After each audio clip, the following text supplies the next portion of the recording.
अस्सलामुअलैकुम नाज़रीन किराम, आपका मेज़बान लतीफ़ रज़ा एक बार फिर से आपकी खिदमत में हाजिर है और आज वर्ल्ड हार्ट डे है। आज 29 सितंबर है। इस हवाले से मैंने मुनासिब समझा है मधु क्या इस इंटरव्यू में हमारे ख़ास मेहमान बने हैं आज सुपर स्पेशलिस्ट जम्मू हॉस्पिटल के डॉक्टर नासिर चौधरी साहब, कार्डियोलॉजी डॉक्टर हैं और इस हवाले से आज आपका अवेयरनेस भी रहा जम्मू में।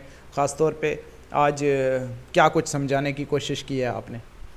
देखिए, आज हमने एक वॉकाथन ऑर्गेनाइज़ किया वर्ल्ड हार्ट डे पे। वर्ल्ड हार्ट डे बेसिकली 29 सितंबर को ऑब्जर्व किया जाता है world wide.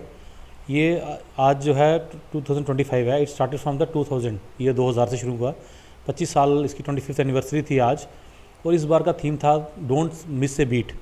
Don't miss a beat का मतलब ये है कि आपका हार्ट एक ऐसा ऑर्गन है जिसका वेट अराउंड अबाउट 450 टू 480 ग्राम तक के बीच में है। एक छोटी सी मोटर है जो कि पूरी बॉडी को चलाने का काम करती है। और हार्ट आप देखें तो 1 मिनट के अंदर 5 लीटर के करीब ब्लड जो है वो पंप कर लेता है। और 24 आवर के अंदर अगर आप देखें तो लगभग 7000 लीटर ब्लड जो है वो पंप कर सकता है आपका हार्ट। आप इमेजिन कर सकते हो 7000 लीटर एक पूरी टैंकी खाली करने के बराबर है।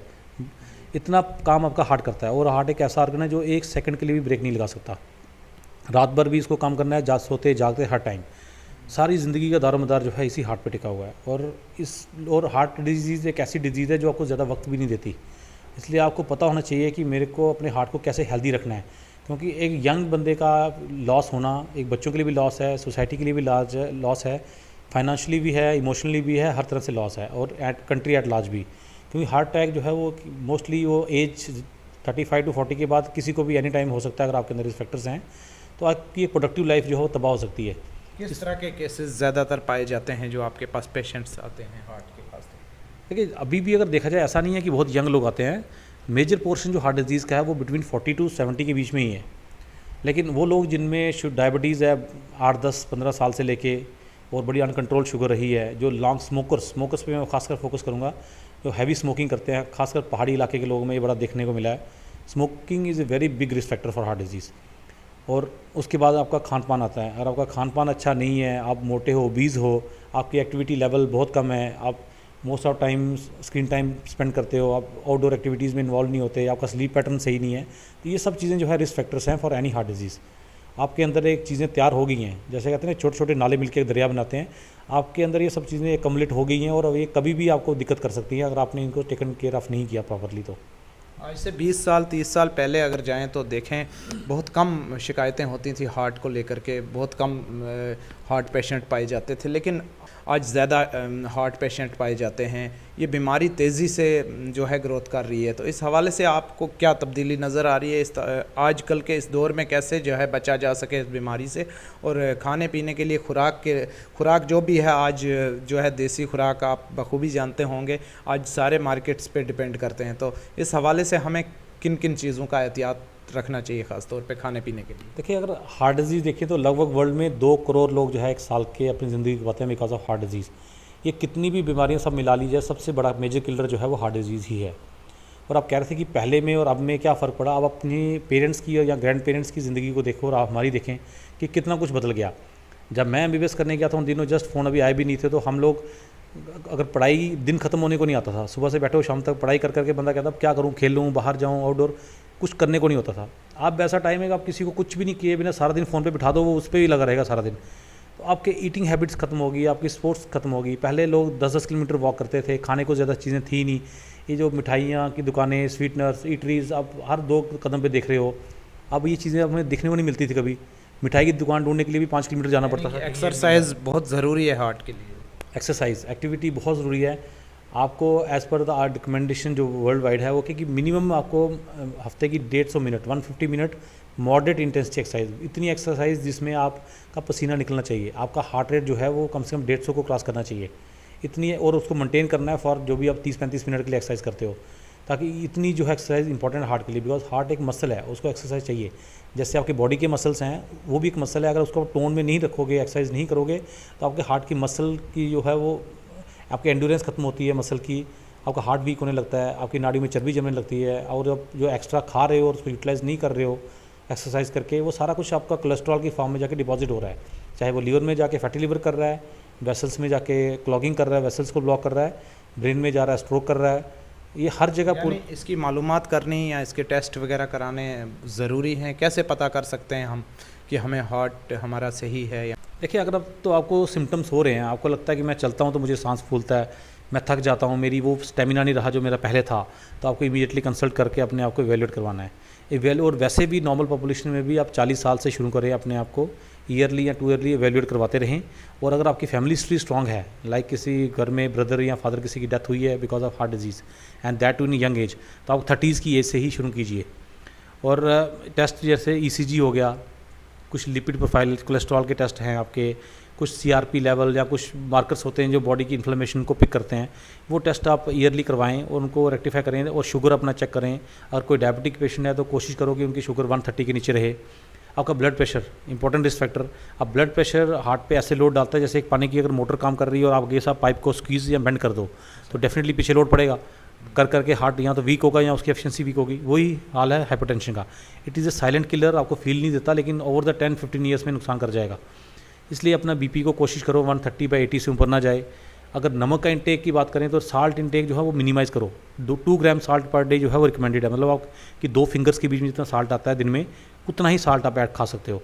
अगर किसी का BP 90-60 रह रहा है, हो सकता है उसकी बॉडी की रिक्वायरमेंट उतनी ही हो, तो पहला साइन किसी के BP लो होने का अगर है तो उसको खड़े होने पे गिडीनेस होगा, वो उसकी यूरिन आउटपुट में कमी होगी, उसको विजुअल डिस्टर्बेंस होगी, वो थकावट बहुत ज़्यादा होगी, या उसका हार्ट रेट तेज़ होगा बहुत ज़्यादा। वो सिम्टम्स होते हैं कुछ, और उसके लिए कोई रीज़न होना चाहिए कि आपका BP क्यों लो रहा है। आपको इन्फेक्शन है, आपको ब्लड लॉस हुआ है, आपको लूज गैस्ट्रोएंटेराइटिस हुआ है, तो कोई रीज़न। अगर बिना रीज़न के किसी का 90-60 BP रह रहा है, उसके पल्स रेट 60-70 है, वो normal day to day activity में उसको कोई थकावट नहीं फील करता, तो is normal for his body. तो ये नमक का ज़्यादा नमक बढ़ाने का मशवरा जो है ये कोई कॉन्सेप्ट प्रूवन नहीं है, क्योंकि हो सकता है उसकी बॉडी की रिक्वायरमेंट ही इतनी है, उसको 90-60 ही उसकी बॉडी की रिक्वायरमेंट है। हमारे कितने पेशेंट्स हैं जिनका 90-60 160 इतना BP रहता है, they are not symptomatic at all, तो हम तो कभी एडवाइस नहीं करते ये चीज़। हार्ट ट्रांसप्लांट जो है जम्मू कश्मीर के अंदर किस हद तक मुमकिन है? हार्ट ट्रांसप्लांट तो देखो is a big thing. I don't think कि इस पर ज़्यादा फोकस भी होना चाहिए अब। मैं खुद मेदांता में जब था, I was a part of that team जो हार्ट ट्रांसप्लांट के लिए था। मैंने हार्ट ट्रांसप्लांट पेशेंट्स को बड़े अच्छे से देखा है, सब चीज़ें की हैं। कार्डियोलॉजी में अब बहुत ज़्यादा इनोवेशंस आ गई हैं, बहुत हाई एंड पेसमेकर्स आ गए हैं जो आपके वीक हार्ट को ताकत दे सकते हैं। तो हार्ट ट्रांसप्लांट की ज़्यादा ज़रूरत पड़ती नहीं, इसलिए बहुत कम सेंटर ही इंडिया में कर पाते हैं हार्ट ट्रांसप्लांट, क्योंकि उसमें एक तो फाइनेंशियल इश्यूज़ बहुत ज़्यादा हैं और लॉजिस्टिक इश्यूज़ हैं। हार्ट मिलना भी चाहिए और आपका ट्रांसपोर्ट भी होना चाहिए, ग्रीन कॉरिडोर अवेलेबल होना चाहिए, फिर उसके आपको रिजेक्शन के चांसेस भी हाई रहते हैं, इम्यूनोसप्रेशन देनी है, कॉस्टिव है, और हार्ट ट्रांसप्लांट के बाद भी वो हार्ट वीक हो जाते हैं कई बार। इसलिए उससे ज़्यादा फोकस करके जो आजकल नई इनोवेटिव चीज़ें आ गई हैं, किसी को हार्ट के वेल्व में सुराख है उसकी ट्रीटमेंट अवेलेबल है, किसी को हार्ट वीक है उसके ट्रीटमेंट्स अवेलेबल हैं, बहुत अच्छी दवाइयाँ आ गई हैं, बहुत अच्छे पेसमेकर्स हैं, हाई एंड डिवाइसेस हैं, वेल्व चेंज करने की डिवाइसेस आ गई हैं, बहुत कुछ हो रहा है। कार्डियोलॉजी में इतनी इनोवेशन आ गई है कि आप A to Z कार्डियोलॉजी में चीज़ें चेंज कर पाते हो आजकल। तो हार्ट ट्रांसप्लांट तक जाने की नौबत ही नहीं पड़ती। इवन 15% हार्ट फंक्शन वाला पेशेंट भी दवाइयों पे बहुत अच्छा कर पा रहा है।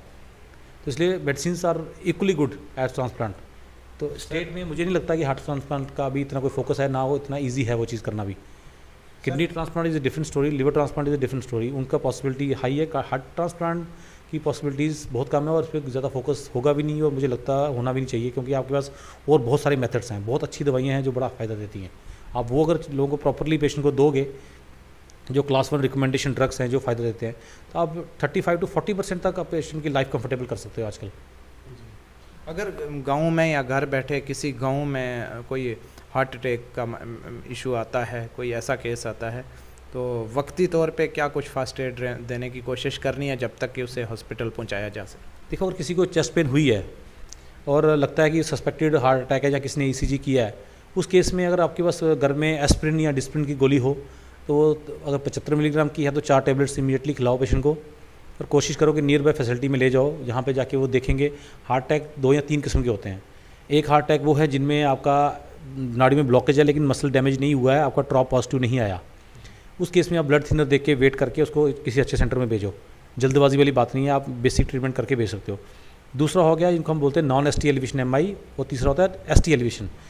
नॉन ST मतलब जिसमें ECG में बहुत ज़्यादा चेंजेस नहीं है, नाड़ी आपकी बंद हुई है लेकिन 80-90% के बीच में है, लेकिन फ्लोइंग वेसल है, उसको वही ब्लड थिनर्स देने हैं, और लेकिन आपके हार्ट का मार्कर जो है वो पॉजिटिव है, उसको डैमेज हुआ है तो आपको ब्लड थिनर्स देने हैं, कुछ इंजेक्शन देने हैं जिनको हम हेपेरिन बोलते हैं, और पेशेंट को नियर बाय कार्डियक सेंटर तक रेफर करना है।